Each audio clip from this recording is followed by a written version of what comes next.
Dahil nga po dyan, mga boss. Di ba, nagsalita. Ito, ipapakita ulit sa inyo. Hindi. Nagsalita si Kerwin Espinosa na sabi, gumanon pa si Bato yata. Idawit si De Lima.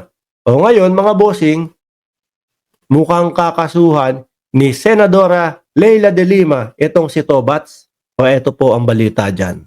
Supposed to be ginawa niya noong... Ayan. Wait lang ha. Liitan natin. Game. Senator, ngayon po na itinuro na si Senador Bato de la Rosa, no? Given na yung supposed to be ginawa niya noong siya ay PNP chief, kaya niyo ho ba siyang kasuhan?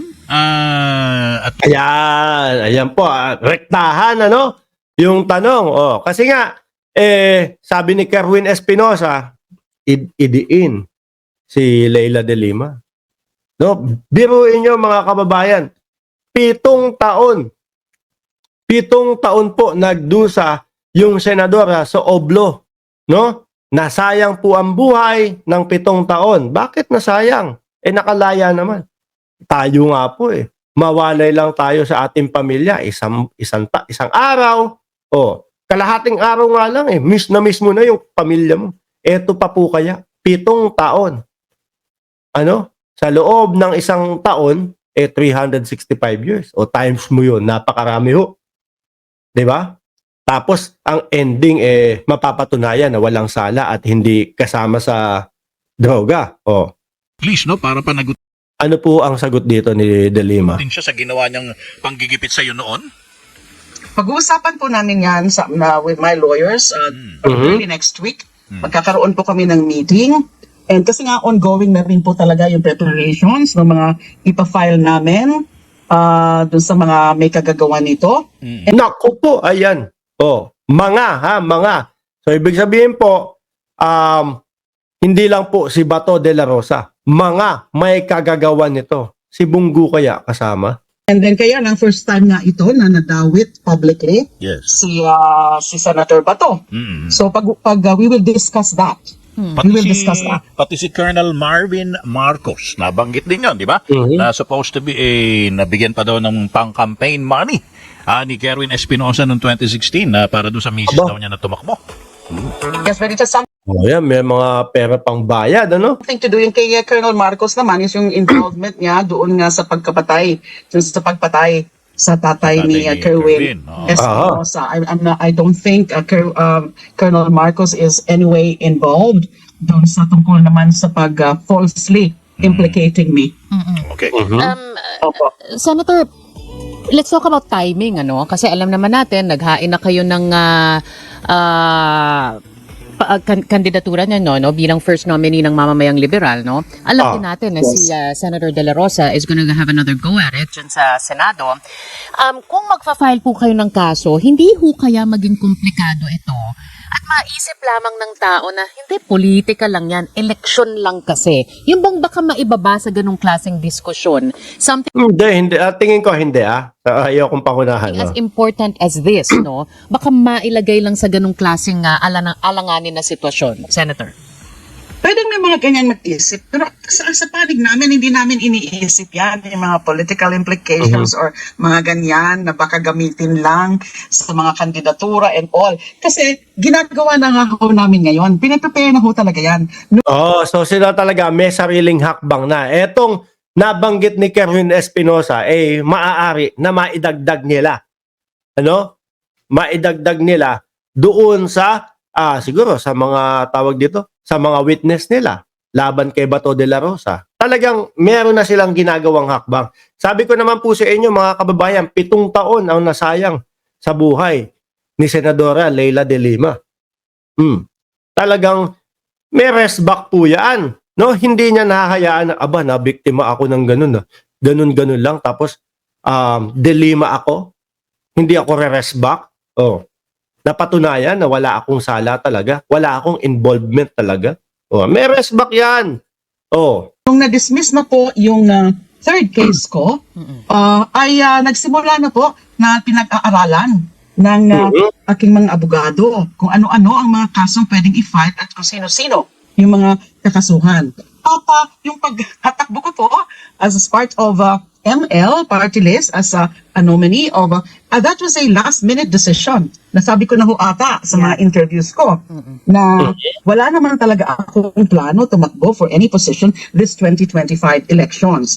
It's just that nagkaroon ako ng pagkakataon to make a decision last minute nung kinakausap na po ako ng mga kapartido ko, and then I did some discernment and also consultations. So nag-decide po ako. But this one is a Nako po, mga kababayan, ihinto ko lang saglit ha. Kung sakali po na ito ay marinig o narinig na siguro ni Bato de la Rosa, mga kababayan, panigurado ko Makati na naman ang ulo nun. Ano ho? Kaya nga nung pagkakarinig niya na sinabi ni Kerwin Espinosa na siya daw siya tinuturo na i-involve si Senadora Leila de Lima.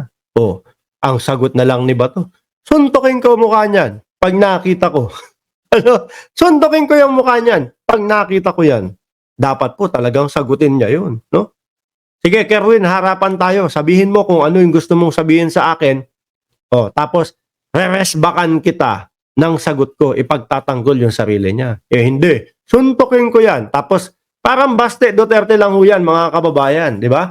Yung Baste Duterte naman po, pag nakita ko itong si General Torre, sampalin ko to. Pangarap ko pa namang manampal ng General. Bakit ganyan isa mga style nitong mga to? different matter.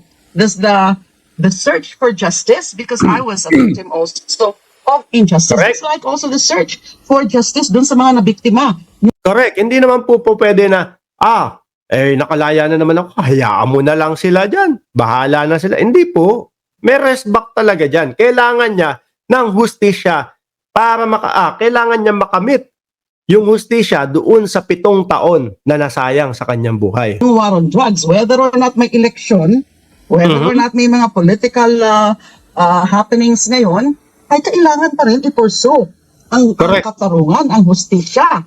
Opo. To me, that So talaga po hindi nyo pwedeng isipin, mga kababayan, na etong mga kaso kay Bato de la Rosa na isasampa nila, pamumulitika lang. Kasi mag-e-election na. Hindi mo pwedeng isipin Tama yung sinasabi niya ho, mga bossing, na, ano tawag dito? Na may election man sa susunod na taon o wala, hihingi ako o hahanap ako ng hustisya para sa sarili ko.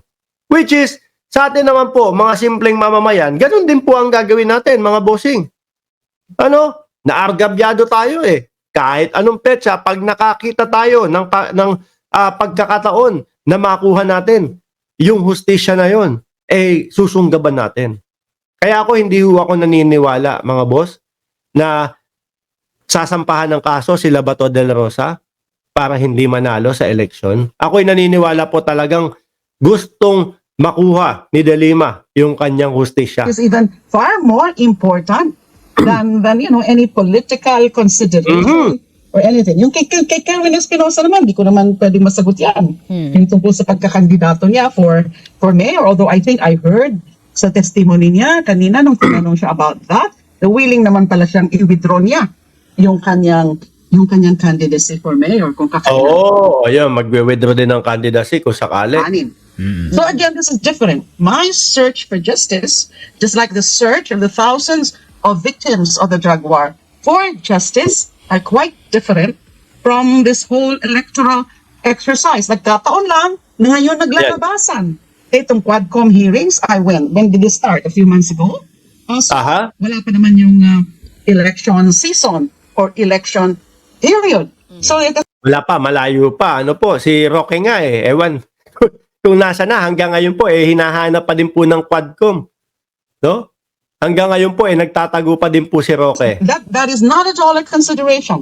The fact that Senator Bato is running for re-election, wala.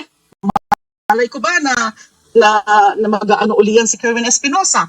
Saka po, mga kababayan, tumakbo man o hindi, itong si Bato de la Rosa, hahabulin at hahabulin pa din ho yan ni Senator de Lima, mga kababayan. Pati po si dating Pangulong Duterte, baka pati si Bongo. Lalantad siya at sasabihin na naman niya yung tungkol nga doon sa maling pagdadawit sa akin. Kasi as I said, dati na niya sinabi doon Aha. sa cases niya. Yeah. Ngayon lang talagang publicly.